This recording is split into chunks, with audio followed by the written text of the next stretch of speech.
chefe de cozinha, Francis Mallmann, um chefe de cozinha argentino muito conhecido, com quem eu tinha trabalhado em Buenos Aires, estava de passagem, me convidou para comer uma pizza.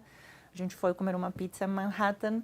E na hora que a gente estava comendo, ele recebeu uma ligação de um empresário brasileiro, que agora já se foi, mas um dos primeiros restaurateurs mais famosos de São Paulo, o Bellarmino Iglesias, dono do Rubaiá. E nessa ligação estava convidando o Francis para abrir um restaurante aqui em São Paulo.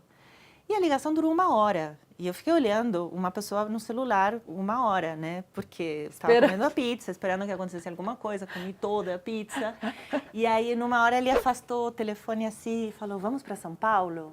E aí eu falei, vamos. Eu não fazia a mínima ideia do que ele estava falando, mas eu queria voltar a trabalhar com ele. E eu não estava curtindo a vida de esposa, digamos, sabe? Não estava pronta para isso. Eu precisava muito mais para ser dona de casa e morar com meu namorado em Nova York. Enfim, queria viver mais coisas. E aí eu topei vir para São Paulo, sem saber muito bem o que era, nem o que íamos fazer. E foi assim que eu cheguei, em dezembro do ano 2000, para abrir o Figueira Rubaiá, que abriu em março de 2001, que foi um restaurante gigantesco, e eu dirigi uma brigada de 60 cozinheiros. Nossa! Esse foi meu MBA. Nossa, com 27 muito nova. anos. Com 27 anos. E aí sim, sem falar a língua, eu falava muito mais inglês do que eu falava português, que eu não falava nada. No meu livro eu falo que meu português se reduzia a uma caipirinha, por favor. Que era, né, assim, o básico. E foi um ano de dirigir o Figueira Rubaiá como chefe de cozinha de um monte de homens. Difícil? Muito, mas muito legal também. Aprendi assim, o que eu poderia ter aprendido em 15 anos, eu aprendi em 1. O que de mais marcante, assim, você teve de aprendizado nesse tempo, dirigindo toda essa galera? Ai, muitas coisas, mas eu acho que talvez que eu realmente gosto de aprender.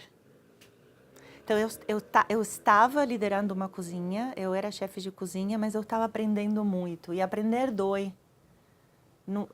Nem sempre é gostoso, ou fácil, ou vai. Nem sempre é, sabe, no flow. Muitas vezes é muito truncado. Muitas vezes dói muito aprender. E eu descobri que eu consigo passar por esses momentos e que eu curto muito desafios. Mesmo, de verdade. E eu era muito jovem, tinha muita força. Não tenho mais a força física que eu tinha nessa época. Cozinhar demanda muita força física. Eu aprendi a ouvir muitos nãos, que me incomodaram muito na hora. Eu não sabia lidar muito bem com isso, sabe? Mas eu aprendi. Eu aprendi que eu tinha muita força, eu aprendi que eu gostava muito mesmo de cozinhar.